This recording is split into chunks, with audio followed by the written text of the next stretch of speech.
వానాకాలం కావడంతో ఎక్కడో ఒక చోట పాములు ప్రత్యక్షమవుతున్నాయి. తాజాగా విశాఖపట్నం డాక్ యార్డులు 2 నాగం పాములు కలకలం సృష్టించాయి. డాక్ యార్డ్ సమీపంలోని ఓ షాప్ లో 2 నాగం పాములు దూరాయి.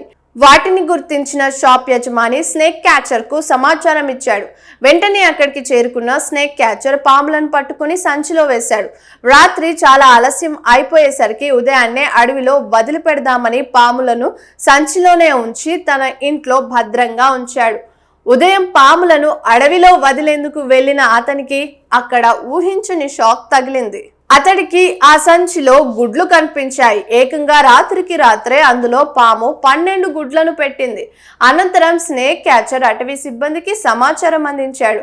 వెంటనే అక్కడకు చేరుకున్న అటవీ సిబ్బందికి నాగరాజు గుడ్లను చూపించాడు. పాము గుడ్లను అటవీ సిబ్బంది జూకి తరలించగా స్నేక్ క్యాచర్ పాములను సురక్షిత ప్రాంతంలో వదిలిపెట్టాడు.